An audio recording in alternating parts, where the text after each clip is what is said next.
Seja bem-vindo à locadora.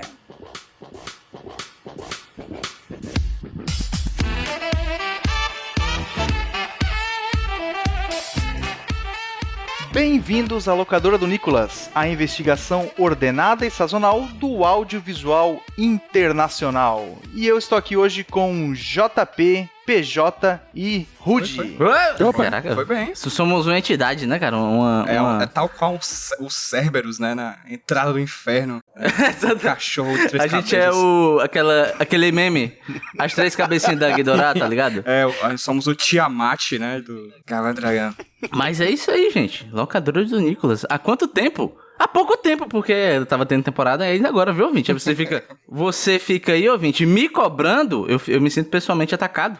Mas está aqui episódio no seu ouvido. Como o Caio falou, Locadora do Nicolas mais uma vez aqui em um episódio um tanto quanto especial. Eu vou dizer que é especial, por quê? Porque é um episódio que a gente tá usando pra fazer um anúncio, olha só. O querido ouvinte já escutou a voz de Caio Amaro, meu querido amigo, e Caio Amaro embarcou comigo em outra ideia completamente específica, tal qual JP e PJ, e a gente tá aqui pra gravar um episódio pra você e pra fazer você, ouvinte, assinar outro feed, que você vai agora, nesse exato momento, assinar o feed do Podcast Geraldo. Caio, apresenta pro ouvinte do Podcast Nicolas o que é o Podcast Geraldo, por favor. O Podcast Geraldo nada mais é que uma conversa entre mim e o Sr. Rudinei sobre The Witcher, mais especificamente os livros da série The Witcher. Nesse podcast, a gente lê o primeiro volume da série Witcher, O Último Desejo, e comenta capítulo a capítulo em episódios que você vai receber no seu feed. E se você gosta de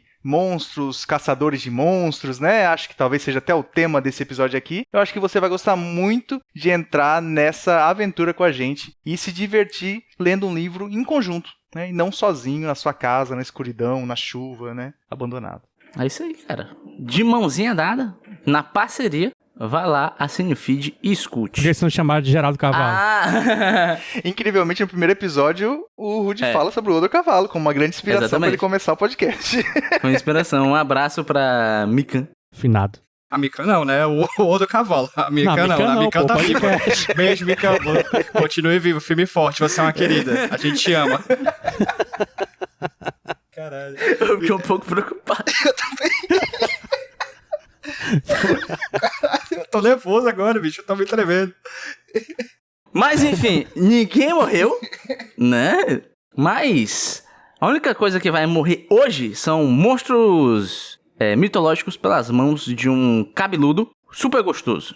Porque hoje, amigos, nós vamos falar de Van Helsing. E como você sabe, sempre que tem um convidado que fala a aberturinha, é o convidado que escolheu o filme. A gente tava conversando aqui no off que rolou Mas eu indiquei mesmo, não foi, cara?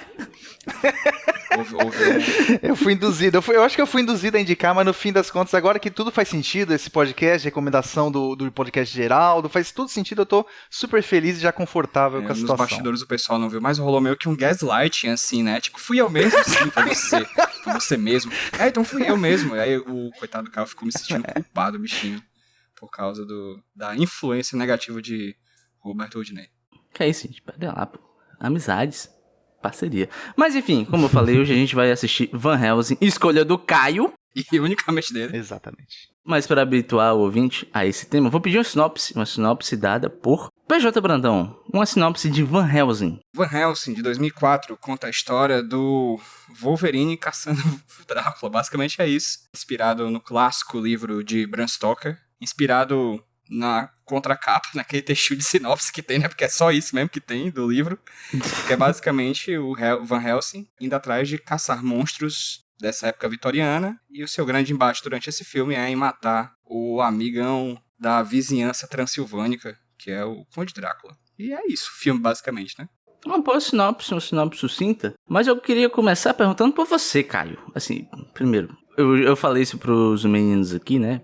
Pro PJ que não tinha tanto contexto do personagem Caio Amaro, que o Caio é uma das pessoas mais hiperfocadas que eu conheço, bicho. Eu admiro de verdade. Então eu queria, Caio, te perguntar primeiro se tu tem alguma relação com Van Helsing, né, pretérita, assim, se tem alguma história, foi a primeira assistida. E também eu queria que tu me contasse um pouco de como surgiu o diabo do Projeto Vampiro, irmão. Bom, reassistindo o filme para esse podcast, né, dando uma estudadazinha ali, talvez lendo algum livro, né, especificamente para gravar aqui, eu comecei a lembrar um pouco desse primeiro contato com o Van Helsing, e o que eu lembro é de ver o pôster na locadora, ver que era nosso querido Wolverine, e eu ir diretamente ao dono lá da locadora, ao atendente, e pedir o pôster antes mesmo de alugar o filme. Então já vem um negócio que eu acho que até o JP já sabe, que é esse negócio do querer gostar, né? Então eu já fui querendo gostar. Se o filme fosse bom, fosse ruim, ele já ia estar no meu quarto, independente, eu adoro né? esse mindset, eu adoro esse mindset. Independente da qualidade, ele já estava estampado no meu quarto. Então, eu paro pra pensar hoje e eu vejo que realmente me moldou, de certa forma, assistir esse filme. Seja por gostar de vampiro, seja gostar dessa estética um pouco mais steampunk, vitoriana, seja porque, poxa, tem 2 atores ali que são lindos, né, no filme, né, apaixonante pra uma criança de 10 anos ali também. E, cara, eu realmente gosto desse filme e eu estou aqui nesse podcast hoje pra defendê-lo. Serei eu! Há quanto tempo a gente não escuta um Serei eu a defender esse filme dentro desse feed, irmão? Porra, muito bom. Serei eu. E Van Helsing é realmente um start para que anos depois, eu acho que foi ali por 2020, eu parei um dia e falei assim, cara, eu acho que eu gosto de vampiro. Mas, pô, eu nunca li Drácula, eu nunca vi umas coisas de vampiro, nunca vi os filmes lá do Christopher Lee. Então, cara, vou assumir que eu quero gostar de vampiro, eu quero conhecer mais. E aí eu fiz uma lista, né, que hoje a lista tem 190 filmes, né? Achou. Impressionante. 160 filmes. Tem uns 240, uma planilha com 240 linhas aqui, que eu tô indo ali, progredindo no projeto aos poucos. E Van Helsing nada mais é do que a consolidação de muito do que eu aprendi com esse tempo, vendo os filmes lá. E, pô, foi uma delícia rever. Uma delícia. E eu espero que vocês tenham gostado também. Cara, eu vou puxar logo a minha história com Van Helsing, que eu tenho uma história que é o seguinte. Eu tinha um amigo meu, assim, a gente era muito criancinha, tinha um amigo meu, que um belo dia ele chegou pra me falar de um trailer que ele viu de um filme. E ele tava me falando que era um caçador de monstros, que ele lutava contra vampiros, lobisomens e outros monstros assim, e ele tinha uma metralhadora de flecha, e tinha uma moça com uma espada, tá ligado? E eu lembro de escutar isso e pensar, cara, ele tá me descrevendo simplesmente a parada mais maneira do universo. E esse moleque, cara, eu lembro que ele passou coisa de 1 ano inteiro no colégio me falando só desse trailer, bicho. Ele não viu o filme e todo santo dia ele falava desse trailer. Todo santo dia. Até que um dia eu vi esse trailer e eu falei, realmente, caraca, eu acho que estou contemplando a maior obra de audiovisual já produzida pela mão humana, tá ligado? No trailer. Aí um belo dia chegou um DVD aqui em casa, do Van Helsing, trazido pelo meu pai, né? E a gente viu junto e mais uma vez eu olhei e falei, cara, eu estou vendo arte, gente.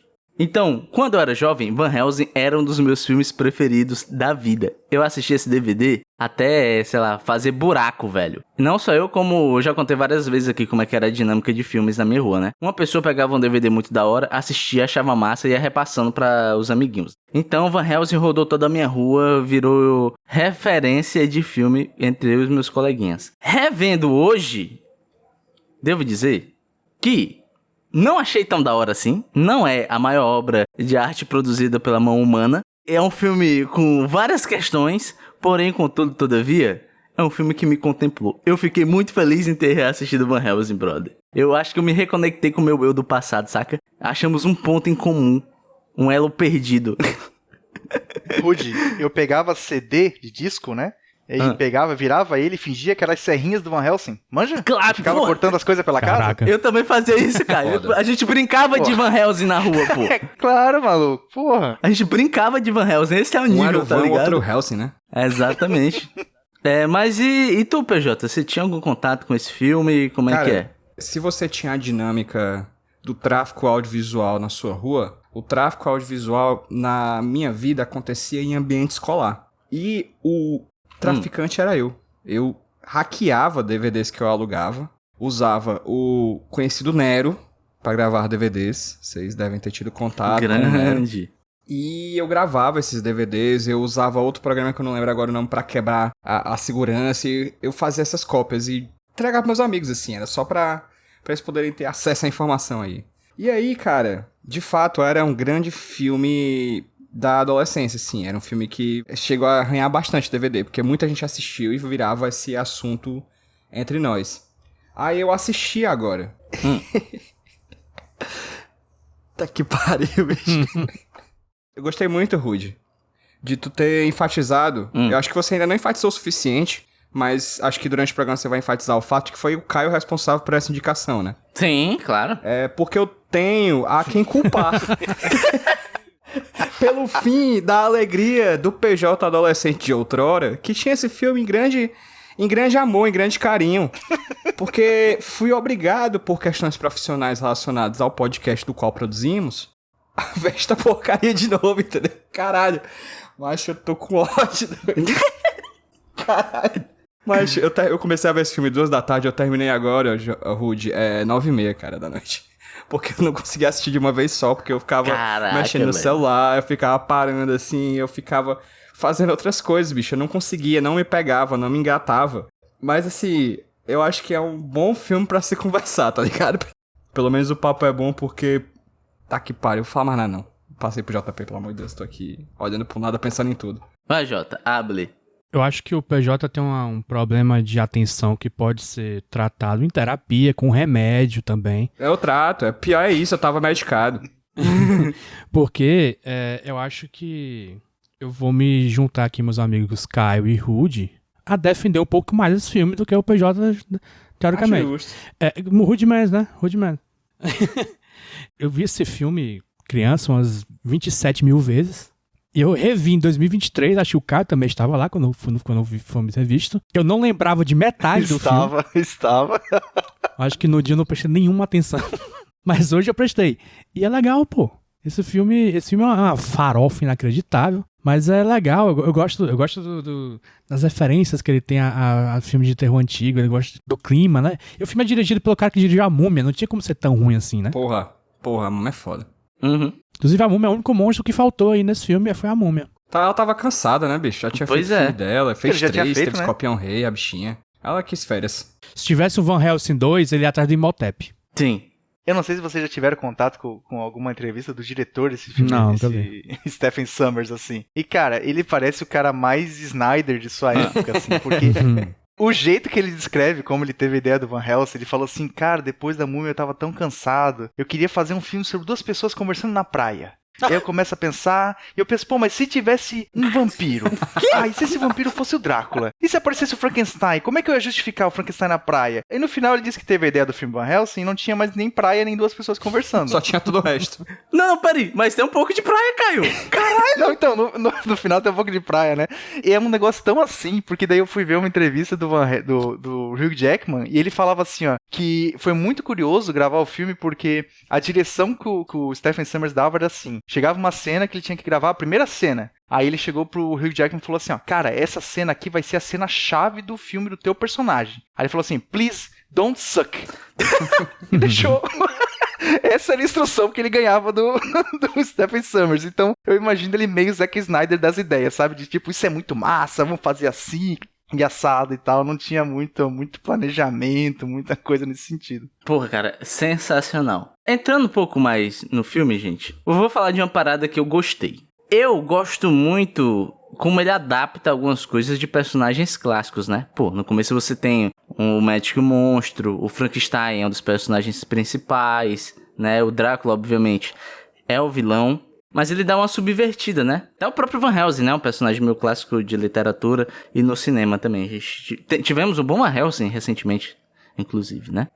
Então eu queria perguntar pra você... No Nosferatu, pô. No Nosferatu. William Dafoe, nosso Van Helsing. Não vi, não. Mas enfim, eu queria perguntar pra vocês se vocês têm esse gosto igual a mim de ver essas histórias sendo recontadas, né? E como vocês absorveram essa recontagem desses personagens mais clássicos em Van Helsing?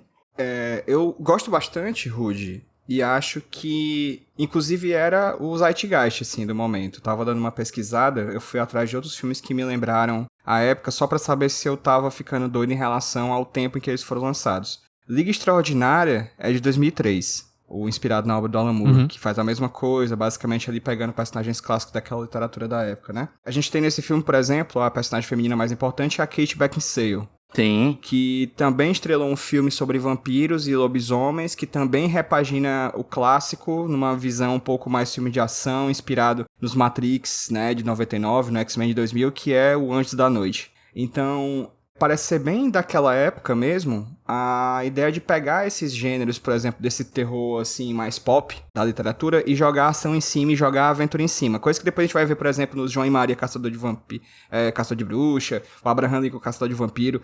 Esse filme, ele meio que tá nesse mesmo caldo inicial desse período de jogar ação numa época vitoriana e nesses livros e textos vitorianos da virada do século. Então, eu acho que esse filme, ele dialoga muito com esse período dele. O que é muito engraçado e interessante analisar 20 e tantos anos depois, porque eu acho que essa vai ser a impressão das pessoas daqui a 20 anos, quando verem os filmes de hoje em dia, e ver que todo filme tem o Timothée Chalamet e a Zendaya, assim, porque na época era o Wolverine E o Pedro Pascal. e o Pedro Pascal, porque na época era a Kate Beckinsale e o Wolverine Jackman, né? Então, eu acho que é um filme muito caldo do período, sabe? E foi o período que acho que, assim como vocês, é o período da minha adolescência. Por isso que eu digo que ele é um filme da minha adolescência, que eu gostava muito da adolescência, porque ele habitou o meu imaginário. Eu não tinha lido Drácula de Bram Stoker, eu não tinha lido O Médico e o Monstro, eu não tinha lido Frankenstein da Mary Shelley, eu tinha visto Van Helsing, saca? Então, e o Van Helsing, ele é essa sopa pop, né? Ele pega a superfície das coisas, né? E cria esse quebra-cabeça, que é interessante. Na época da adolescência, meu Deus, eu pirei naquele filme. Inclusive, quando eu fui ler Bram Stoker, eu parei nos 2 primeiros capítulos porque não tinha Van Helsing atirando e atravessando um vitral, matando o Mr. Hyde na Catedral de Notre Dame, assim. Aí é chato, né? É paia quando essas coisas não acontecem no filme, no livro. Bram Stoker era paia. O cara aí da Múmia é legal. Então, cara, é muito louco essa parada do momento ali dos filmes, né? Porque teve ali os 2 sucessos da Múmia, né? E, tipo assim, era meio que lógico, tipo, dar dinheiro pro mesmo diretor, né? Da Múmia fazer uma outra coisa. Mas tu vê que nessa mesma época também surge o Piratas do Caribe, né? Pô, sim. Também tem um pouco dessa vibe de aventura. Eu sinto muito uma vibe Piratas do Caribe nesse filme, principalmente a questão das lutas, né? Que é aquela luta de, pô, eu tô ganhando. Não, tu tá ganhando. Putz, quando tu tá ganhando, eu dou uma fugidinha. Não tem essa parada assim, tipo, ele tá na vantagem, eu vou dar uma fugidinha aqui, opa, agora eu tô na vantagem, eu que vou atrás. Tem muito disso, na parte das vampiras, na parte da luta final com o Drácula, que é uma dinâmica bem Piratas do Caribe, também nesse negócio de dar esse, como o PJ falou, né, esse gostinho, que às vezes até te faz ir atrás de, pô, vamos ver como é que é o Drácula, né? Como é que é as outras adaptações, coisas assim. Então, eu acho que tinha esse momento ali, e também muito momento do 3D, né? Tipo, tinha passado ali O Senhor dos Anéis, e até a Industrial Light and Magic trabalha também nesse filme, né? E, cara, eles apostam no CGI nesse filme. Eles não têm medo de botar Mr. Hyde 100% CGI, interagindo com o Hugh Jackman, faz as cenas lá. Tipo, e tem isso mesmo, de realmente tem um investimento bem claro em CGI nesse filme, que eu não acho que seja cafona, eu acho que funciona bastante. Tem umas 2 cenas ali, que é complicado, mas é uma época que também o CGI tava, bastante assim nos filmes. Sobre essa coisa de CGI, cara, parece que você é a pessoa que vou xingar e cuspir no filme o tempo inteiro, mas não é. Tem coisa do filme que eu achei interessante. As coisas que eu achei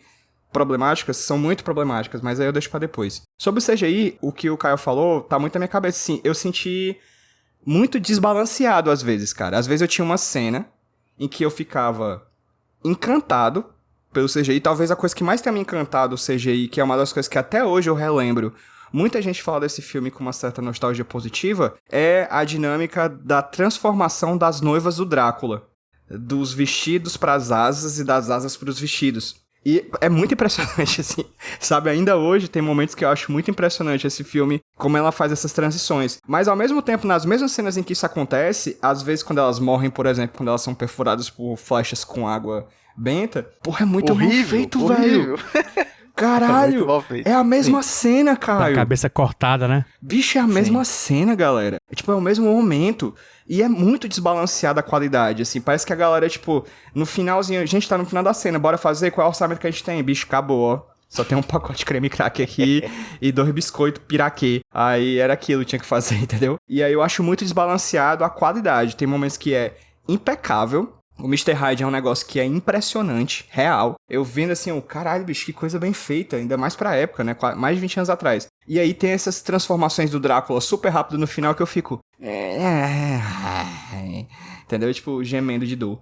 Mas PJ é o lobisomem mais impressionante do cinema até hoje. Os 3 que aparecem são inacreditáveis. Não tem um lobisomem desde aquela época tão bom quanto esses 3. E também a transformação deles pra lobisomem é legal também, arrancando a pele e tal. É um negócio doído, né, Caio? Dói, né? Você assiste os caras tão sofrendo. A transformação de lobisomem é uma coisa que tá impressa na minha mente desde que eu vi. Eu nunca esqueci essa situação de lobisomem, é muito boa. É. Uhum. E é muito irado, assim, muito visualmente impressionante. É bom demais, bom demais. Cara, tem um detalhezinho que quando o Van Helsing vira lobisomem, é lobisomem todo preto, assim e tal, ele tem um crucifixo branquinho no meio do peito. Sim. Cara, é inacreditável eles terem botado isso. A lobisomem by Personagem. God, bicho. Tá pensando Pô. que... A mão esquerda de Deus. É, porra. Ungido. O PJ, o Mr. Hyde, quando ele sobe Notre Dame, ele grita Paris. E aí ele puxa o cofrinho que tá aparecendo. Fantástico. É inacreditável. O cara Tu consegue imaginar, Caio, que o cara demorou horas renderizando a curvinha do cofre ali, da cofrinho. bunda do cara? Horas. Que o computador naquela O Mr. Hegel. Dr. Jeba e Mr. Hegel. Cara, ó, assim como em Sinners eu não tava preparado para o tanto de conversa sobre chupar a buceta tem naquele filme, eu também não estava preparado para o tanto de atenção que foi dada ao cofrinho do moço lá, velho. Eu estava muito orgulhoso daquele Sim, cofrinho, viu, sim. bicho? Dava pra sentir. Mas eu queria falar, a coisa que eu mais gostei nesse filme foi o aspecto visual dele. Tudo bem que às vezes o CG dá aquela escorregadinha e tá tudo bem, né? Eu admiro muito filme que pega e abraça a tecnologia e tenta usar ela da melhor forma possível, né? E esse filme tenta muito isso. Nem sempre vai ficar bom, nem sempre vai funcionar, mas eu gosto como eles se arriscam. E tem aquela parada do CG, que a gente até comentou muito no Beowulf, que ele abre imagem para mais possibilidades imaginativas de como você usa a câmera. Por exemplo, quando lá no comecinho, que o cara vai levar o Hugh Jackman pra jogar ele de cima de Notre Dame, a câmera faz um movimento bem rápido, de cima pra baixo pra mostrar o quão alto ele tá. Lá no finalzinho, quando o Hugh Jackman joga um anãozinho evil do Drácula, né? A câmera segue ele caindo pela janela, faz uma panorâmica mostrando todo o castelo do Drácula batendo em outro lugar que tá rolando outro tipo de ação. Isso eu acho muito legal. E pra além de como a câmera se movimenta, que tem algumas coisas muito interessantes, eu acho que também tem a questão do próprio design de produção, como tu falou, PJ. Que eu adoro como o filme é brega. Por favor, sejam mais bregas. Eu tô cansado de assistir um filme que tem, olha só, essa mega cidade. É um bloco de pirocão de concreto gigante, cinza, tá ligado, pô? Pelo amor de Deus. E aqui não, pô. Quando ele vai mostrar, as cidades têm cor, o céu é gigante, é vívido e tal. Tudo bem que quando vai mostrar a cidadezinha lá da Kate Beckinsale, é uma vila, né? É a vila do Chaves. A câmera movimentando também, eles fazem isso, eles pegaram na época, também era novidade essas gruas de câmera de jogo de futebol. Sim. Eles começaram a usar no filme pra ter esses focos de zoom in, zoom out e tal. E esse negócio do brega, eles fazem muita teatralidade, né? Principalmente o Drácula e as noivas ali, não tem? O Drácula faz as suas poses, levanta a mão e vai pro lado, e elas estão de ponta cabeça com as mãos tipo suspirando, assim. Tipo, tem muito isso também, é muito legal ele se entregar nesse aspecto de... somos monstros, somos assim, e é meio teatral mesmo, assim, a coisa. Uhum. E eu posso estar maluco, né? Mas me lembrou muito tudo que eu sei sobre Vampire the Hunter, que eu sei pelo GIFs no Twitter. Me parece muito uma referência de visual que eles pegaram, né? Até pela temática parecida. Uma coisa que eu gosto muito que eles fazem é... Você tem a locação, eles usam CG pra deixar mais grandioso, né? Algumas vezes tem cenas de montanha, você vê que eles estão uma montanha de verdade. Mas no fundo eles colocam umas montanhas gigantes que faz o horizonte ficar mais amplo, né? Pô, é muito legal, é muito bonito. Os meus problemas com o filme estão em outros setores, né? Mas eu queria perguntar pra ti, Jota, se tu tem algum destaque pra trazer do filme, assim. Se teve alguma coisa que tu lembrava que tu gostava e continua sendo muito brabo, ou tu também ficou ligado muito nessa parte do visual? É o visual que mais chama atenção, né? Acho que é a melhor parte do filme disparada. Inclusive, eu queria destacar também o começo do filme, que é preto e branco. Lindo, A fotografia dessa cena especificamente é muito boa. Tem um shot lá que mostra a população indo atrás do Frankenstein num moinho de vento. Maravilhoso. Mas, assim, acho que o que eu mais tinha, assim, na cabeça de Van Helsing era a luta contra o Jack, o Dr. Dr. Jekyll e Sr. Mr. Hyde? Hyde. O Dr. Jack, eu sempre esqueço. Mr. Hyde e Dr. Jekyll. Eu nunca lembro qual é qual. O grandão é o Hyde, Mr. Hyde. Pronto. A luta dele com o Hyde, acho que isso teve um impacto pra mim quando pivete, porque justamente é uma das primeiras cenas. Eu gosto que o Hyde tem um charuto gigante e onde ele arranjou esse charuto gigante, né?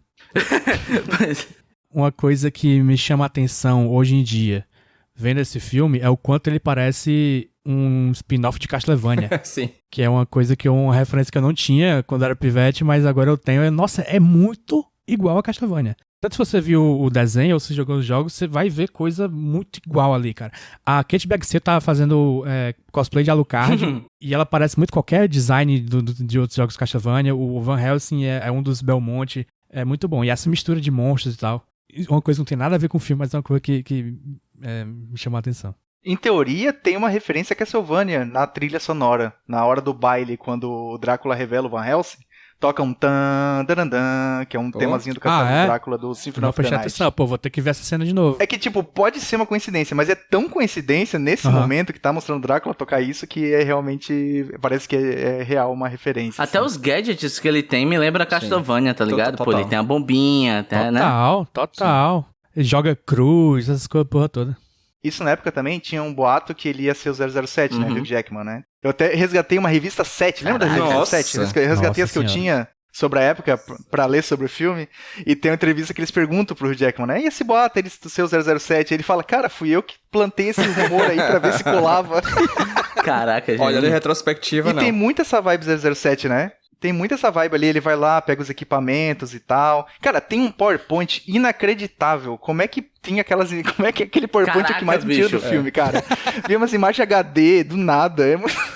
Cara, a Igreja Católica ter criado o PowerPoint é muito brabo. É bicho. brabo, é brabo. Imagina essa linha temporal. Igreja Católica cria o PowerPoint, Deltan Dallagnol fazendo o PowerPoint do Lula, pô. Chamando ele de chinhoso, né? Tipo, ele é o próprio demônio, né? Pois é, pô, caraca, olha isso aí. Na real, bicho, sabe o que é isso? A Igreja Católica, na verdade, tá dando continuidade à obra de Deus, porque Deus criou o mundo que se faça a luz. E o que é luz? É PowerPoint projetado na parede, meu filho. Entendeu? Então ele tá só ali dando a Porra! continuidade. Isso aí é continuidade.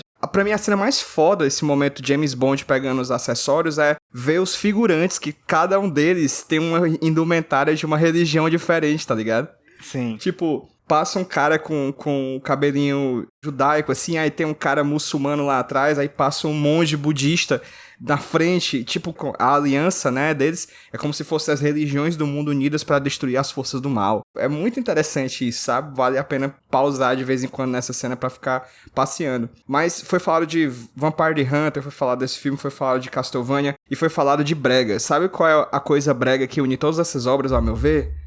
Gente, o gótico é muito brega, velho. O gótico, verdade. Tá ligado? O gótico é brega. Sim. Ponto, sabe? Tipo, de Van Helsing, a calcinha preta, tá ligado? O gótico é brega, bicho. Ele é roupa preta, cabelão, e é massa, sabe? É uma breguice que mexe com algum tipo de coisa, sabe? Tipo, do Vampiro à Máscara, do rock lá dos anos 80, 70, o cabelão. Enfim, é um negócio que é um imaginário muito forte, que esse filme, ele usa muito isso. Aquele preto e branco do começo, referente ao expressionismo alemão, os Nosferatu da vida. Eu acho, Jota, a parte mais bonita do filme. E o filme tem várias cenas muito bonitas. O design de produção, como a gente falou, é incrível. E o CGI em relação aos cenários, né? Tipo, aquele castelo do Drácula no final é um negócio espetacular. Sabe? É muito bonito de se ver. Mas aquela cena em preto e branco no começo é tão estilosa e a gente vê tão pouco em obras pop, assim, da universo e coisa do tipo, que me deu vontade de ver mais. Infelizmente acaba em algum momento, porque, né, tem que voltar a cor, porque, enfim,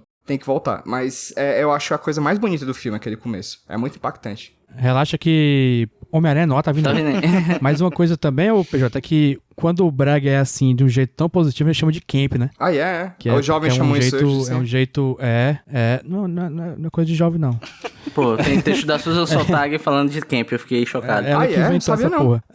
Pô, quero ler Sontag. Não sei se ela inventou, mas é tipo, ela foi uma que popularizou o termo.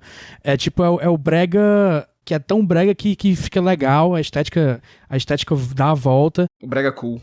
Fica um brega cool, é o que o povo chama de camp. Enfim, outra coisa sobre a estética dele, enfim, desculpa todo mundo ficar falando só de estética, mas esse filme é principalmente estética. É basicamente isso. É tudo massa velho. Esse é um dos filmes mais PlayStation 2 que eu já vi na minha vida. Inclusive, existe um jogo de PlayStation 2, vocês jogaram? Eu não joguei, mas eu vi o nosso amigo Osvaldo do Teixeira Violento jogando. Ele é tipo um Devil May Cry de pobre. Parece bem ruinzinho. Ô, JP, só nessa toada aqui, eu joguei essa porra, mas eu tenho pouca memória. Então, eu fiz questão de digitar Van Helsing, PS2, Neo Gamer. Exatamente, né? Vamos fazer a propaganda aqui do canal Neo Gamer, exatamente. Vamos dar essa moral pro nosso amigo Neo Gamer, Vamos dar William. essa moral pro William. E tem ali, ó, um gameplay de 2 horas e 26 de Van Helsing. E é muito feio, brother. Na minha cabeça, o jogo era lindo, pô. Eu fui enganado pela memória. Aliás, por que eu chamo o jogo de PS2? Não é só porque ele tem uma carinha de o CG daquela época e tal. É porque a estrutura dele parece que é tipo... Eles vão de fase em fase, né? E enfrentam um chefão várias vezes. Tem vários chefões durante o filme. E o jogo aparentemente ignora tudo isso, na verdade. Ele inventa um bocado de coisa separada pra fazer o... pra fazer a estrutura do jogo. Mas, gente, eu queria puxar já algumas outras temáticas, até pra gente falar um pouco dos nossos problemas com o filme, né? Não, vamos encerrar então. Peraí, cara. Estão querendo Confia, censurar. cara, confia. Deixa eu puxar um problema só aqui, Rudy. Eu queria, na verdade não é um problema, antes de ir pros problemas eu queria entender um negócio. Tinha alguma coisa na época que o personagem tinha que se balançar numa corda igual um Tarzan? Porque, cara, tem 6 vezes no filme que alguém se balança numa corda pra fazer alguma coisa, tipo, e é muito...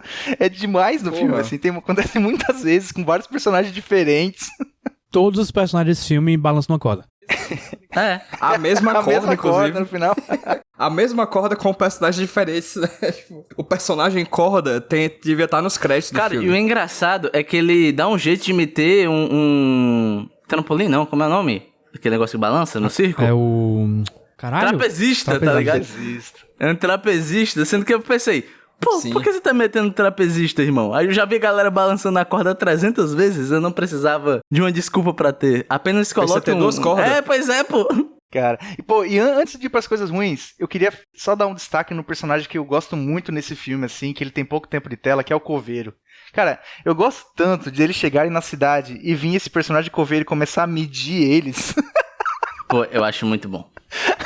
E ele tem moral, e tu fala, meu, por que esse merda tem uma moral? Porque nessa cidade as pessoas morrem o tempo todo, então obviamente Coveiro vai ter algum tipo de moral nessa cidade. Cara, é o mercado mais prolífico da cidade, cara. Em ascensão. Eu tenho a impressão de que ele é meio que aquele personagem, é inspirado naqueles personagens meio que são, tipo, apresentadores daqueles quadrinhos de terror, tá ligado? Tipo, de série de terror, ele é aquele... o Creep Show. É, o tipo Creep Show, tá ligado? Ele tem meio que essa referência, assim. Ele é o cara que apresenta o terror. Aquela cartola ali é muito particular. Mas enfim, eu queria puxar um pouquinho, falar dos personagens, né? Apresentar eles pra galera. E os meus problemas começam com os personagens, então a gente vai fazer esse link, né? Para além do nosso querido Van Helsing, vamos deixar ele por último. Como é que vocês se sentiram com o panteão de personagens apresentados? JP, por favor. Todo mundo é feito de papel. Personalidades... Dá pra descrever em uma frase e meia, provavelmente. A Ana Valérius, provavelmente, nem isso. Pior. Né? Porque, aliás, qual é o mote do filme, né? O Van Helsing vai na Transilvânia pra matar o Drácula, porque a Ana Valérius precisa ir pro céu. Exatamente. É verdade, é verdade. Exatamente. É um filme gótico, crente surpresa, né? Como é que... Grande surpresa. Tudo que ela quer no filme todo é que a família dela vai pro céu. Que coisa esquisita, né? E aliás, outra motivação maluca do filme é a do Drácula. Ele quer ser pai. Ele nunca desenvolve por quê, não desenvolve assim, por que é importante para ele ser pai. Não, ele só quer ser pai. Ele quer ter os filhos dele voando pela Europa. Tirando isso, ok. Inclusive, esse é justamente um dos pontos que eu acho ruins, que é o personagem do Drácula. Eu não gostei.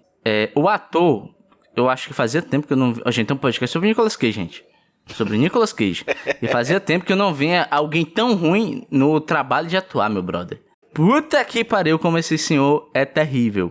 Mas também, para além da atuação, que é fraquíssima, com todo respeito, o personagem dele me pareceu, que nem tu falou, né? A motivação dele, quero ser pai, legal. Mas meio que poderia ter uma discussão legal sobre isso, né? Porque eles pincelam um pouco do fato do Van Helsing ter como trabalho matar monstros. Ele tá tendo que lidar com o lado monstruoso daquela sociedade. E ele vê tudo aquilo como um mal. Então, sempre que ele entra em contato com o monstro, ele quer matar. Ele não vê humanidade nesses outros. E rola também uma questão que eles pincelam muito de leve desse tipo de vida onde ele está inserido, também monstrificar ele de alguma forma. Que lembra quem, Caio Amaro? Toda essa discussão. Senhor Geraldo. Geraldo da Rívia. Incrível, né? Incrível, né, Rudi? Inacreditável. Olha aí como tudo se conecta. Enfim, então, eles pincelam muito de leve a questão no Frankenstein. A primeira ação que o Van Helsing tem quando se depara com Frankenstein, que é uma figura monstruosa, que tem um design muito foda, é puxar uma arma e tentar atirar nele, né? E também no próprio Drácula, que o Drácula fala assim, cara, eu só quero que minha espécie sobreviva, progrida, tá ligado? Então, eu sinto que o filme, ele flerta a ter uma pincelada de desenvolvimento de personagens, querendo mostrar que o Van Helsing, ele tá lidando com os monstros, mas ele tá tão cego em ver maldade nessas criaturas, que ele não consegue identificar que eles também têm traços, vamos colocar, de humanidade, no sentido de que eles também têm personalidade, não são apenas bestas malvadas apenas porque sim, que nele ele pensa. Porém, contudo, todavia, isso é só dito em uma frase e o filme não acaba abordando essa temática de jeito maneira. Então parece que o Drácula, no fim das contas, é um cara mau porque sim. E tudo bem ser só mal porque sim. O problema é que isso não constrói ele enquanto personagem. Então ele não me dá uma profundidade suficiente para eu empatizar com o personagem do Drácula, né? Não simpatizar, mas empatizar, entender o lado dele dessa história e fazer esse conflito ter peso dramático. Ele não me passa o Drácula como uma figura fisicamente ameaçadora, tá ligado? Uhum. O Van Helsing tem uma frase no filme que é tipo assim... Como é que ele fala? Ele fala alguma coisa que é... Eu sou quem eles veem quando eles deixam de ser o monstro e viram humano de novo. Isso, é verdade. E voltam a ser quem eles eram antes. E aí, pô, uma frase massa, assim, quer dizer, no filme é massa, né? Eu falei aqui que feito um animal. Mas... você imagina que isso vai voltar no filme, tipo assim, os monstros mostrando o seu lado humano para o Van Helsing e ele tendo uma disputa mental ali pra ver se ele vai matar ou não. Nem com o irmão da menina acontece isso, que vira lobisomem. Sim. Tem uma dissonância entre o que é dito e o que é mostrado, né? Porque o padre dá uma bronca no Van Helsing porque ele mata as pessoas. Mas tu viu que ele não matou o Mr. Hyde. O Mr. Hyde morreu por acidente, né? Uhum. Aí logo em seguida ele tenta matar o lobisomem. E aí logo, porque ele diz que é do mal. Depois, logo em seguida, ele vê bondade no Frankenstein e impede a Ana de matar. Tipo, fica o que tu tá defendendo no fim das contas? Fica um pouco estranho, né? Até porque, Caio, no momento em que o irmão da Ana vira humano pela nuvem, né? Graças a Deus, é uma cidade muito nublada, né? Transilvânia é uma cidade muito nublada. Talvez em São Paulo nada disso seria um problema. Não, e o lobisomem mais stealth do mundo, né? Que ele começa a andar entre as prateleiras de livro e não faz barulho. Caramba, e quando mostra ele é arrebatador, né? Mas quando ele tá no stealth, maluco, não tem. É tipo um gato. Uhum. Não, mas enfim, a primeira coisa que ele faz quando ele vira humano é falar: pelo amor de Deus, foge daqui. Então o cara tá lá pra tentar salvar a irmã de alguma forma. Ele tá sob o controle do Drácula. Ele quer, de alguma forma, não ser essa ferramenta, né? Então esse cara, ele tá tentando salvar pessoas ainda. Fica meio contraditório. Ele vê a bondade logo de cara, quase que logo de cara, no Frankenstein. E pouco tempo antes ele tava: não, foda-se, vamos matar esse brother. Sim, exatamente. É meio estranho mesmo. Essa parte é meio estranha. Tem um texto que eu acho que é massa pra falar nesse momento. Eu lembrei muito desse texto quando eu tava vendo o filme. E é um texto que eu já falei em vários vídeos, eu dou em sala de aula também, que é o Cultura dos Monstros, de um cara chamado Jeffrey Jerome Coyne, que ele fala sobre o monstro como essa figura cultural que representa o que eu não sou, né, como sociedade. Tipo, é a figura que tá na margem, é a figura que tá no portão do inferno, é a figura que tá ali depois do muro, é a figura que você usa pra limitar o trânsito das pessoas. Tipo, a criança tá se danando, tu fala: não, o homem do saco vem te pegar. Então o monstro ele tem esse poder, né, essa figura de representar os medos, né, culturalmente, corporalmente falando. E esse filme tem muito disso, cara. Da mesma coisa que o Van Helsing e a Anna, né, que é a personagem da Kate Beckinsale, que eu vou chamar de Anja da Noite aqui. Eles ficam nessa contradição de matar ou não matar porque é humano não é humano. A mesma cena, logo depois tem a Anja da Noite falando: eles são anões, trabalhadores, mas são perversos. Assim que vê um deles, mate, porque eles farão coisas piores com você. Né? Então, os anões do filme, né, desse filme, eles são os orcs, goblins e figuras horrendas que falam línguas incompreensíveis nos RPGs, nos filmes, nos universos cinematográficos de fantasia. Eles representam esse monstro, né? Que quando a gente pensa numa dimensão política do monstro, são as pessoas com roupas e hijabs cobrindo o rosto, gritando a morte dos filhos, que são chamados de terroristas, com línguas que você não entende, né? Então, o monstro tem muito dessa figura, né? O próprio Drácula, a gente já conversou com a Jéssica Reinaldo, nossa amiga, um beijo, Jéssica. Um beijo. Sobre essa figura do Drácula como essa figura do estrangeiro, né? Uhum. Dessa figura do estrangeiro que suga as energias do povo. Então, o monstro tem muito desse poder e nesse filme ele opera por empatia, simpatia e antipatia pro monstro sem se decidir muito bem, até porque, sendo bem sincero, eu acho que eles nem pensaram nisso. Uhum. Mas eu acho que acaba que, no final das contas, acaba enfraquecendo todo o discurso que o filme traz, sabe? Sim. Porque não pega um discurso. Pois é. Ele tenta todos. Tipo, ele só pincela assim, só que, porra, cara, às vezes é melhor você nem pincelar, meu irmão, sabe? Não é melhor nem você levantar a bola, já que não é algo que você está disposto a tentar explorar de alguma forma, né? Talvez por isso que o meu personagem preferido de todo o filme é o Frankenstein. O meu também. Primeiro, que eu adoro o visual, eu acho muito legal, eu tô muito Frankensteiner esse ano, né? Porque eu li o livro e tal, amei, muito bom. Então, eu gostei dessa interpretação dele enquanto uma figura ligada à morte, né? Até no próprio livro ele se define como um amaldiçoado, né? Por ser uma pessoa advinda da morte. Ele tem vida por causa da morte, é um ser meio que ao contrário da gente, né? O nosso fim é a morte, o começo do Frankenstein é a morte, né? Mas aqui eu achei legal essa interpretação de colocar ele enquanto o veículo da vida. Ele tem essa ligação paternal para com o pai, e o Frankenstein, de fato. Que ele é um monstro de Frankenstein, né? Pois é. Inclusive, eu gosto muito do subtítulo, é um dos melhores subtítulos de coisas assim, que é tipo... o monstro de Frankenstein ou o Prometeu moderno, né? Algo do gênero. Porra, eu acho muito foda.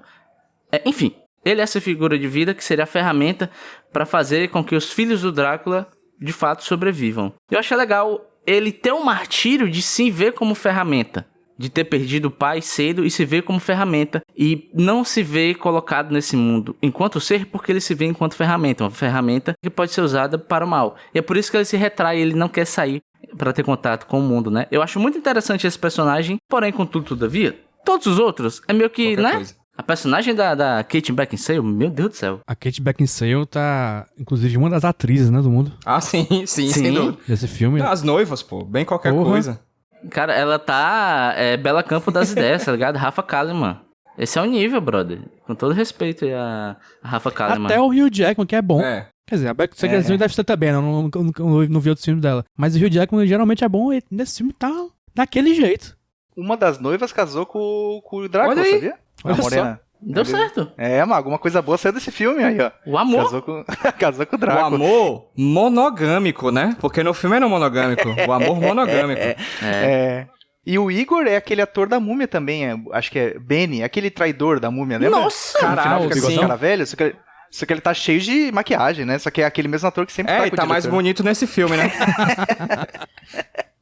Comentar que o Igor, ele também é um cara bem clássico dessas histórias do Universal, né? Tipo, ele tá lá desde o começo lá, tipo, desde o filme do Frankenstein, que, tipo, nem tá no livro do Frankenstein, né? É uma parada Sim. que veio do teatro, aí apareceu no filme, e aí virou esse assistente do cientista maluco. Essa pessoa que ela tem uma corcunda, e ela às vezes é meio burra, às vezes ela é meio maléfica, né? Mas se virou, tipo, esse estereótipo nesses filmes de terror também, assim, mais da Universal, de monstros, né? Eu, quando li, eu fiquei... Ué, cadê? Quando vem o Igor? Cadê? Cade o Igor, Cade. Ei, mas vocês têm mais alguma coisa a pontuar, PJ, aí de mazelas? Vai. Tenho sim. Eu acho que a gente não deu a devida importância à melhor cena do filme que o Frankenstein realiza, que é o picolé de Frankenstein, meus amigos. Porra. Cara. Cara, me quebrou muito, doido. Botou congelador e tá ponto sorvetinho. Danone Ice, pô. Cara, muito incrível, pô. Muito incrível o picolé de Frankenstein. Fantástico. E a cena vai subindo, né? E tu vai começar a ficar olhando pra cima e ele vai desaparecendo porque tem um bloco embaixo e fica muito desconfortável, né? É legal. O mais demais, engraçado é que, antes dessa cena, a última vez que você viu o Frankenstein, ele é meio que triste, clamando, né? Porque ele foi capturado, uma cena dramática, aí corta pra ele o sorvetinho, pô. É muito forte. Imagina a pessoa que pulou essa cutscene do drama pro sorvetinho. Caio, a gente tá falando mal desse filme. Você, enquanto advogado, né? Está aqui tentando defender. Mas eu também vou lhe dar a palavra, Caio. Você tem mais algum destaque pra fazer sobre Van Helsing? eu tenho um destaque de uma coisa que é impossível de se atacar nesse filme, viu, PJ? É impossível o que eu vou falar aqui. Eu te desafio a falar mal da trilha sonora desse filme, Boa. Ah, é legal. que é inacreditável, que é feita pelo Alan Silvestre, que é o cara que Nossa. fez Volta ao Futuro, que depois fez a trilha dos Vingadores. Então, cara, é incrível. Estou a trilha tentando desse filme, atacar, mas não incrível. consigo.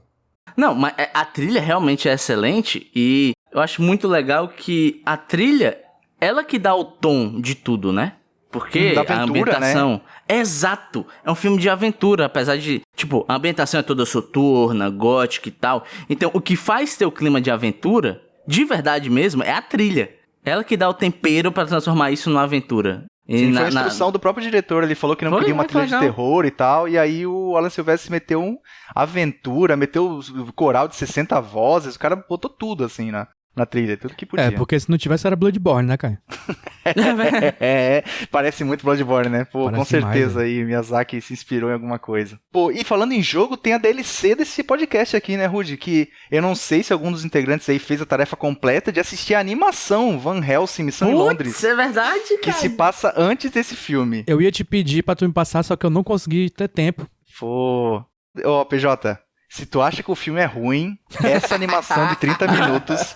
Cara, olha só o que acontece. O Dr. Jekyll, ele já se transforma em Mr. Hyde e ele é o médico da princesa Vitória, sabe? De Meu Londres, né? Da Inglaterra. E aí ele procura mulheres na rua pra sugar os gritos ou as almas dela pra fazer uma poção pra dar pra princesa e a princesa rejuvenesce e fica com 20 anos de idade. Ok. Eu E lembro ela de fica ver meio isso. com amnésia quando isso acontece. E aí ele chama ela pra ir pro covil dele, que é no subsolo do Palácio de Buckingham, que é um lugar tipo infernal assim, e aí o Van Helsing tem que conseguir impedir isso. Então ele vai lá, salva ali a rainha, que não tem mais a memória, é uma jovem de 20 anos, e o curta, que é praticamente um curta-metragem ali, né, termina com ela pedindo um beijo pro Van Helsing, depois que o Dr. Jekyll foge lá pra Paris, e enquanto eles estão se beijando, ela volta a ser a Rainha Vitória, com 60 anos de idade. Essa é a piada final do filme dele beijando a mulher que ficou velha de Nossa. repente. E aí ela dá um tapa nele, chama os guardas e acaba o filme. Cara, é muito ruim.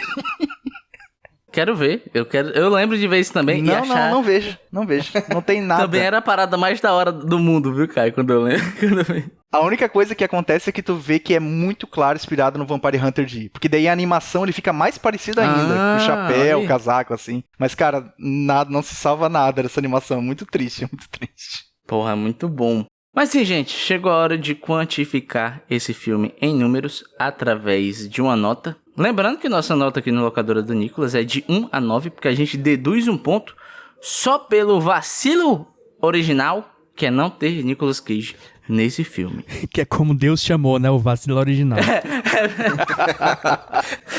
As vertentes católicas aqui do Locadora do Nicolas mais uma vez vindo à tona.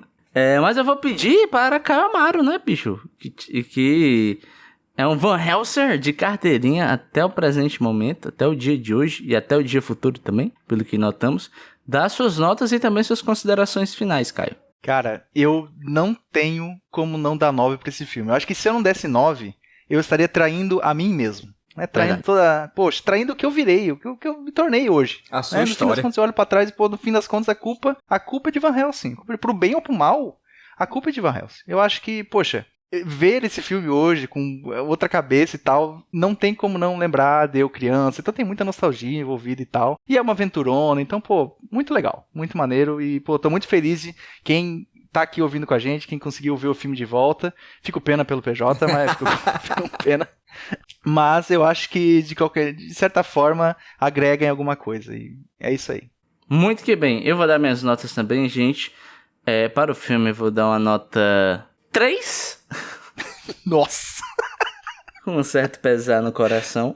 Uma coisa que eu não falei durante o episódio, que eu tava até com a intenção de explorar mais, mas eu vou só deixar registrado, é que se você quer uma referência do que é um diálogo ruim em um filme, assista Van Helsing, porque os diálogos desse filme são meio difíceis, vamos colocar nesses termos.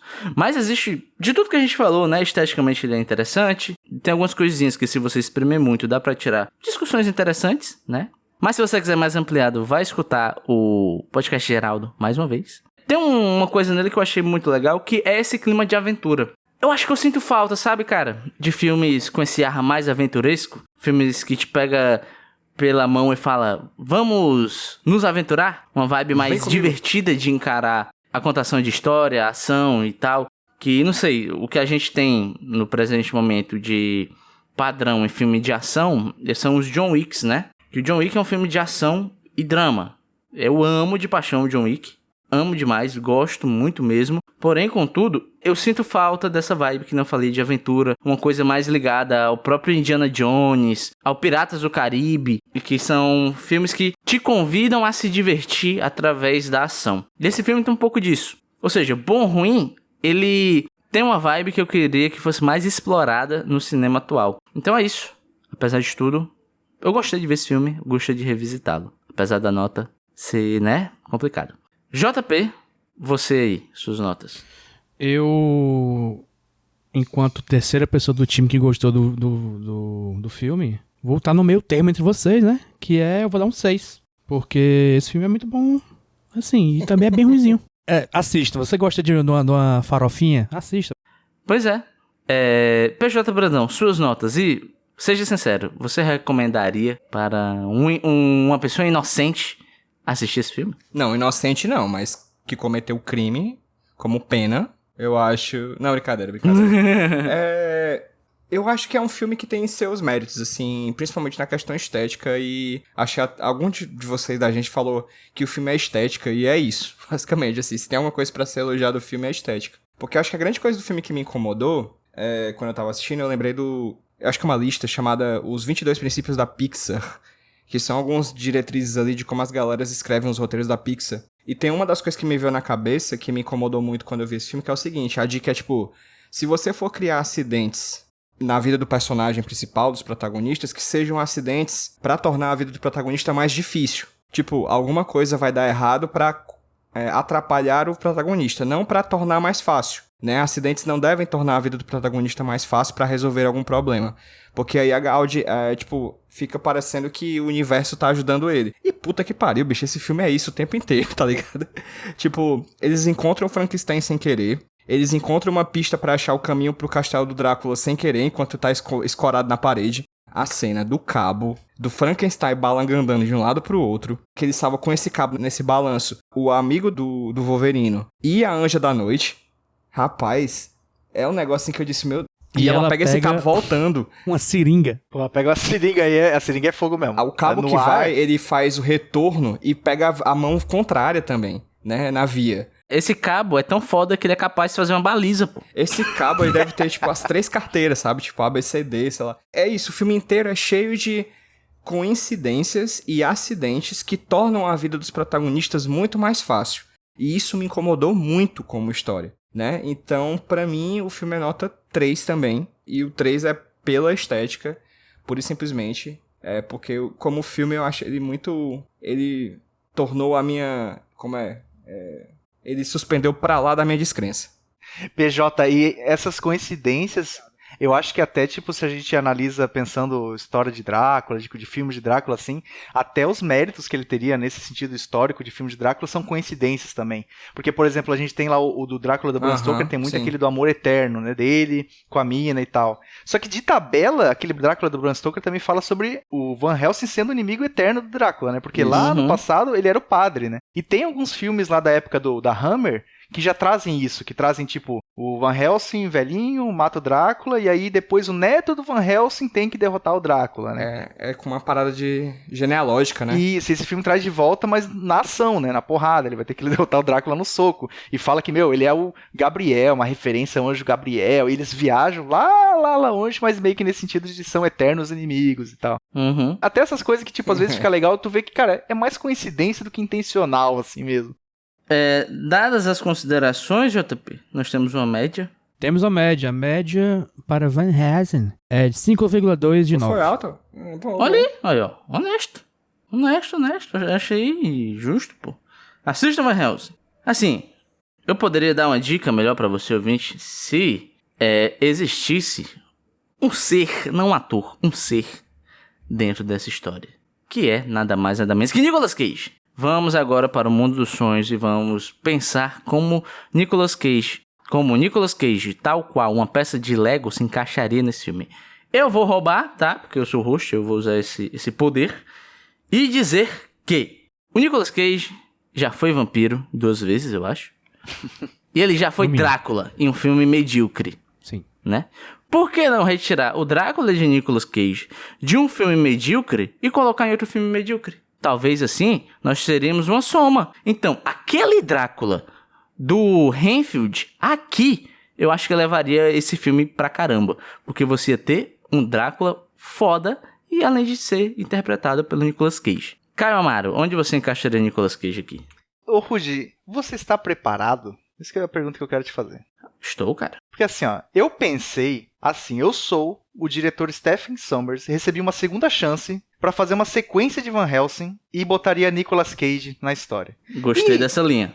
E nesse pensamento eu acabei escrevendo talvez um roteiro de 3 páginas, talvez tenha feito algo assim, desse gênero. Cara, Mas o Caio é eu especial. imaginei um filme que começa em 1430, com o Sr. Van Helsing lutando ao lado de Joana d'Arc, na Guerra dos 100 Anos. Eles derrotam um dragão, são nocauteados e corta para 1909, 20 anos depois dos acontecimentos de Van Helsing de 2004. Nesse tempo do filme, Joana d'Arc está sendo canonizada, está sendo beatificada pelo Vaticano e nada mais é do que o resgate que Van Helsing, sabendo sua trajetória eterna, começou a pesquisar pelo mundo as coisas que ele já fez e trouxe justiça ali à imagem de Joana d'Arc, pensando nesse sentido ali de continuidade da história, beleza? Na mediocridade do Stephen Sommers também, tá bom? Nosso ajudante Carl já seria o líder da ordem sagrada dos cavaleiros. E o que aconteceria? Qual que seria o mote desse filme nessa situação onde eles estão? Eles iam descobrir que uma expedição chamada Nimrod, que nessa época de 1909 foi ao Polo Sul, o lugar mais longe que já teriam ido ao Polo Sul. Essa expedição teve um problema na sua volta e só metade dos tripulantes conseguiram voltar. Então eles enviam Van Helsing nessa missão de descobrir o que aconteceu, porque os tripulantes que voltaram citam que relatos que alguém estava fazendo trabalho de Deus. E esse seria o nome do filme, Van Helsing, God's Work, beleza? Então Van Helsing iria junto com seu ajudante Kay Lawrence até essa ilha, iria encontrar sereias, e quando ele chegasse na ilha, nada mais, nada menos, seria a ilha do Dr. Moreau. E esse Dr. Moreau seria quem? Nicolas Cage. Nosso querido Nicolas Cage, Caralho. que ele estaria trabalhando nessa ilha, querendo ser Deus e criando bestas feras, misturados homens com animais. E nessa ilha haveria um espírito protetor, que numa vibe meio monstro do pântano, né? Nada mais seria uma adaptação do monstro do pântano, mas aqui a gente vai chamar ele de criatura da Lagoa Negra. E ele seria a resistência na ilha a essa tecnologia, essa engenhosidade que Dr. Moreau estaria fazendo, em busca de criar o quê? Na época de 1909, né, um conceito novo que estaria surgindo de uma raça pura. Então, esse Dr. Moreau estaria em busca disso para provar para Deus que ele conseguiria fazer um trabalho melhor. E nessa vibe de trazer Gabriel e tal, a gente podia até falar que o Moreau era como se fosse Caim, né? Dava pra fazer alguma referência assim. Ele buscaria no Van Helsing essa pessoa para ajudar ele na raça pura. E aí, o resto do roteiro aqui é meio grande aqui, mas haveria o Homem Invisível estaria preso, né? A gente põe alguns outros monstros da Universal ali pra ver quem que não foi utilizado nesse filme, a gente bota nessa sequência, né? Então esse seria mais ou menos o meu mote, né? Se alguém quiser saber o resto do roteiro aí, talvez algum dia eu venda pro universo. Caio, primeiramente, vai tomar no cu, doido. Eu tenho ele todo escrito, tá? Eu quero até essa o final porra, aqui, eu quero tá? essa porra. Pô, eu quero. Porra, Caio, vai se fuder. Ei, vamos falar o final aqui. No final, o Homem Invisível, ele seria amigo da criatura da Lagoa Negra, ele tentaria convencer a criatura, que seria o espírito da natureza, ele não queria se envolver, mas o Homem Invisível seria convencido pela ajudante do Van Helsing, Kay, que é a mulher que aparece no Monstro da Lagoa Negra, né, uma referência também àquela cientista, e esse Homem Invisível seria morto, e aí isso traria a revolta lá da criatura da Lagoa Negra. Enquanto isso, o Van Helsing teria que voltar a ser lobisomem, porque sempre tem que ter esse fanservice, né, pra lutar Sim. com o Homem Leopardo, que também é um personagem da ilha do Dr. Moreau. E no final, a mensagem é que o Van Helsing ficaria na ilha, porque ele foi caçador de monstros a vida inteira e quem sabe agora não pode ajudar os monstros também a viver numa sociedade melhor e tal, enquanto a Kay voltasse pro Vaticano. Então meio que também dá uma aposentadoria pro Hugh Jackman, que ele não ia querer fazer franquia de Van Helsing a essa altura da vida dele, né. Então seria mais ou menos assim a história. Eu acho que entrega bem no mesmo nível do filme de 2004. Caralho, Caio. Esse filme tem tudo Sensacional. pra ser bom, é por isso que a gente tem que trazer o mesmo diretor pra fazer um filme ruim disso. Não pode, né? Caralho, cara, eu tô... Desculpa aí, gente, eu tô até meio... intimidado de pedir a ideia de vocês depois do Caio meter uma fanfic dessa, pô. Ah, era Frankenstein, vai. Não, pra mim é outro. Vai, diga aí. Só rapidinho, assim, é porque como esse é um filme de aventura, eu vou ser óbvio, mas o motivo talvez não seja tão claro. Como é um filme de aventura, e é um filme de aventura daquela época, como já citado aqui, como outros filmes como Pirata do Caribe, tem muitos momentos correndinhos, né? E eu acho que o Nicolas Cage como Van Helsing seria legal porque o Wolverine corre muito nesse filme. E ele corre bonito. É verdade. Não acho legal. Não acho que combina com a feiura narrativa da história. Nicolas Cage correria tão feio quanto a trama. Então acho que talvez seria interessante. E o Nicolas Cage é peludo o suficiente pra fazer um lobisomem sem CG. Facilmente. Economizaria muito tempo e o dinheiro do pessoal do CGI. Gente, passando o momento de encaixando o Nicolas Cage, a gente vai fazer o que agora? Já que falamos de um filme, vamos indicar mais filmes ainda. Eu vou começar indicando porque eu tenho duas ideias aqui. Uma é em homenagem a Caio Amaro, que eu vou indicar pra você. Dá uma segunda chance, né, cara? Segunda chances às vezes é necessário. Que é você dar uma segunda chance para Demolidor de Ben Affleck. Em especial, a versão do diretor. E eu juro pra você que é mais da hora do que você imagina. De verdade. E eu indiquei pensando em Caio Amaro porque a gente viu junto, né? Vimos em coletividade. E nós chegamos à conclusão de que o Demolidor de Ben Affleck é um filme definidor do que é o Caio. Então a gente tá construindo esse personagem do Caio com o passar do tempo, né? Ou seja, hoje em dia Caio é Demolidor de Ben Affleck e Van Helsing de Hugh Jackman. E o segundo filme eu tava pensando em filmes da hora do Hugh Jackman, inclusive. E um que eu revi até recentemente, e é o meu filme preferido do Christopher Nolan, que é um diretor que eu não sou lá tão fã assim, mas o The Prestige, que é a Rainha de Mágico, é um filme muito legal. Recomendo, muito brabo. E é isso. Qual é esse em português? O Grande O Truque. Grande Truque, o Grande Truque. Né? O Grande Truque. JP, e você? Eu vou aqui, primeiramente, indicar o melhor filme que Steven Sommers já fez, que é A Múmia, que é um dos meus filmes favoritos, assim, ele é muito foda, ele é tipo Van Helsing, só que muito bom. Também é um resgate de monstros da Universal. Filmes B, né? Essa coisa de filme B, realmente.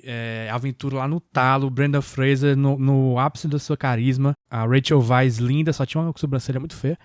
E é muito foda esse filme, sim. Ô Jota, mas só uma correção. Eu não falei filmes B, eu falei filmes B. Que esse filme atiça a bissexualidade. Sim, é verdade. Não, é o Be Awakening de toda uma geração. E para seguir uma coisa que eu falei também, um raciocínio que eu falei, que é do filme PS2, vou indicar Mais Velozes, Mais Furiosos. Que eu gosto muito, e é bem PS2. Pô, verdade. PJ Brandão. Cara, eu vou indicar o Drácula do Bram Stoker. Gosto muito do filme, que é dirigido pelo tio do Nicolas Cage, pelo Francis Ford Coppola. Acho um filme muito legal, adaptação interessante do filme.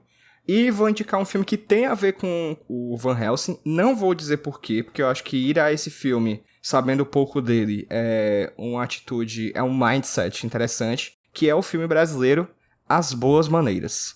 Não vou falar mais nada, vai atrás. É um filme muito divertido, muito interessante, muito legal. E tem a ver com Van Helsing, mas eu não vou dizer por que. Assista o filme, depois vocês vão entender. Tem a ver porque o Hugh Jackman também dança Assim Você Mata o Papai. Aí você te pego. Eu quero tchu. Eu quero tchau. Eu quero tchu. Era uma das músicas do sertanejo da poxa, época. Mas é muito bom. É excelente esse filme. Cena impactante.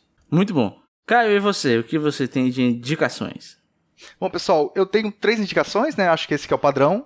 A primeira é pensando em estética, que foi o que foi citado aqui. Vampire Hunter D, o Bloodlust, de 2000. Cara, é incrível. Se for ver o original também, que acho que é 85, o Vampire D só, também é muito bom.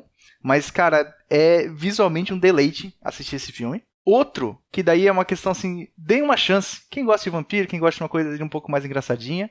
Fright Night, de 2011. Ou então um remake do antigo, né? Porque do antigo teve o 2, Hora do Espanto, Hora do Espanto, remake, que tem o Colin Farrell, como tem o David Tennant, tem uma galera ali mais novinha, e é um filme muito divertido, esse remake. E, cara, e aí agora um filme que daí eu acho que menos pessoas conhecem, menos pessoas conhecem, espero que eu não tenha falado menos aqui, né? Mas, que é o Thirst, 2009, do Park Chan-wook. Eu acho que o JP já viu, né?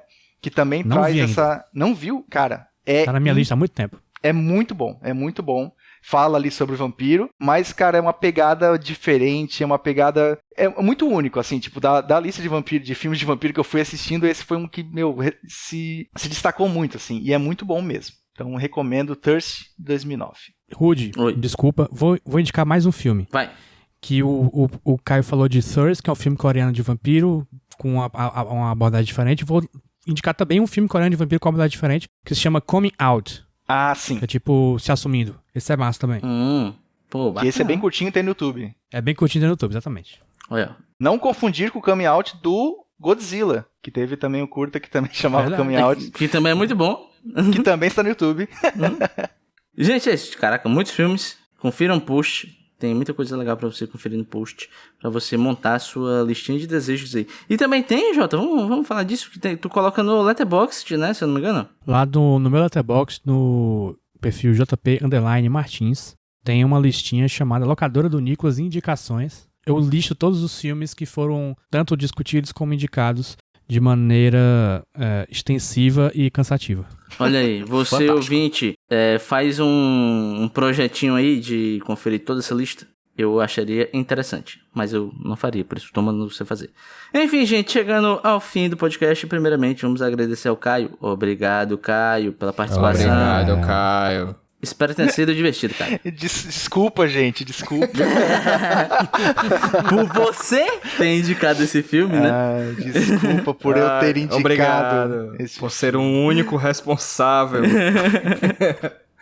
Nem o diretor é tão responsável por esse filme quanto você, Caio. Muito obrigado. É isso aí, Caio. Tem redes sociais que você quer indicar? Sim, vocês podem me Me xingar? Sim, vocês podem Podemos? Sim, vocês Xingar podem é me foda. xingar no Blue Sky, Caio H. Amaro, né? Tudo junto, né? Com a letra H ali junto. E eu estou lá, então se quiser me xingar por ter ouvido sobre Van Helsing, ou ter tido a mínima vontade de assistir e descoberto que não gostou, ou descoberto que realmente é essa joia escondida nos anos 2000, você me encontra lá e a gente pode conversar. Exatamente. E não deixe de conferir o podcast Geraldo. Tem link no post. Vai lá conferir. E também siga nas redes sociais, que é @podcast Geraldo, né? Vai lá, veja, porque a nossa identidade visual é muito bonitinha, viu? Valorize o trabalho do desenheiro local. Matheus Pilot. Exatamente. Já o Podcast Nicolas, você pode seguir na @Podcast Nicolas. É isso, né? Tô maluco? Seria o quê? Sei lá, pô.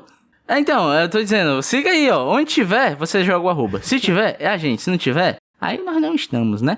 Por favor, curta, comente, compartilhe na sua rede social de preferência, espalhe a palavra. E se você quiser ajudar com mais do que palavras, você pode dar dinheiro. Uns R$5 aí, pô. Vai fazer falta? Não vai, né? Manda pra nós ir no apoia.se/podcastnicolas. Mas vai lá, a quantidade que você puder entregar será de grande ajuda. Para me seguir, você procura @Rudilonia no Blusks, no Twitter também, e no Letterboxd, @Rudilonia. JP, e você? Como as pessoas fazem pra te seguir por aí? Vai no Letterboxd mesmo, JP_Martins. O resto, se quiser, João Paulo, mas tanto faz o resto. PJ. @HQ Sem Roteiro, meu amigo. Nas redes sociais que tiver por aí. E é isso, gente. Muito obrigado muito obrigado pela atenção, pela ouvida. E até a próxima, né? Já vai ter temporada nova. Vamos ter alguns episódios soltos também. Fique ligado no feed e nas redes sociais para você não perder nenhum episódio desse podcastzinho aqui que a gente faz com tanto carinho. Tchau. Tchau.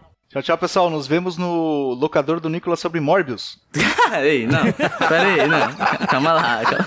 O que é que a gente fez pra você? Ô, Caio, eu tô com a Kate Beckinsale, eu tô só o rostinho chorando aqui. O rosto no céu. E pior que chora, né? Sai uma lágrima, né, cara? Ai, meu Deus. Fumar aquele que deixou a Kate Beckinsale, né?